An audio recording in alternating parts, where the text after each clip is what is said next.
Hi everyone, আমি প্রিয়াঙ্কা।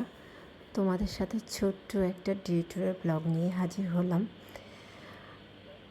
এখানে আমরা সুবর্ণগ্রাম গিয়েছিলাম, যা আমাদের চিটাগাং রোড থেকে ভুলতা গাউসিয়ার পর অবস্থিত। ওখানে গিয়ে আমরা যা যা করলাম সেটাই থাকছে ব্লগে। প্রথমেই আমরা ওখানে গিয়ে তিনজনের জন্য তিনটা টিকিট নিয়ে নিলাম, যা হচ্ছে প্যাকেজের মাধ্যমে জনপ্রতি 1000 টাকা করে। তো ওখানে প্যাকেজের মাধ্যমে তাদের খাবার দাবার প্লাস হচ্ছে যে সব ধরনের রাইড, যা 50 টাকা ও 100 টাকার মধ্যেই রাইডগুলো ছিল। প্রথমেই আমরা সাফারি গাড়ি করে ওখানকার যে মানে সাফারির যে পশু পাখিগুলা, যেখানে প্রচুর গাভী ছিল, প্লাস হচ্ছে যে অনেক উট পাখি ছিল, যা একটা 5 ফিটের উপরে হবে বা 5 ফিটের সমান হবে, ওরকম উট পাখিগুলো দেখতে গিয়েছিলাম। তো ওখানে আরও মজার ব্যাপার যেটা হচ্ছে যেই গাভীগুলা দেখা যাচ্ছিল, ওগুলা হচ্ছে যে প্রত্যেকটা গাভীর আলাদা নাম ছিল। আর উট পাখিগুলা আমাদের সাফারি গাড়ির পাশেই খাবার ছিল, যা খেতে আসছিল।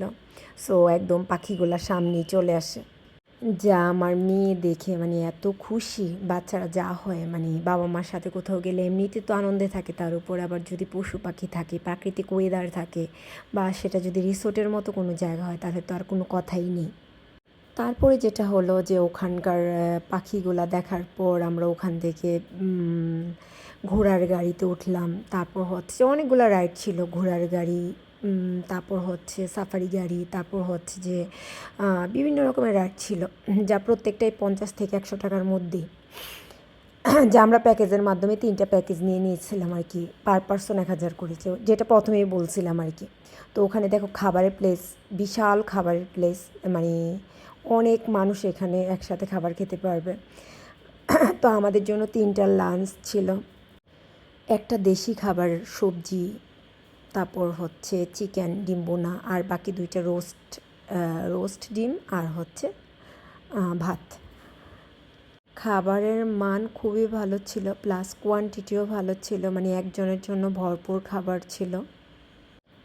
আমরা একজন খেয়ে ঠিকঠাক পেট ভরছিল আর কি। তো যেটা হয়েছে, ওখান থেকে বের হলাম, ওয়েদারটা একেবারেই ঠান্ডা, বাতাস, ওই দিন বৃষ্টিও হয়েছিল বিকালের পর, ওয়েদারটা একেবারে ঠান্ডা বাতাস, ওই রকম একটা ওয়েদার ছিল আর কি, ওইভাবে গরম লাগে নাই। তারপর ওখান থেকে পপকর্ন নিলাম আমরা।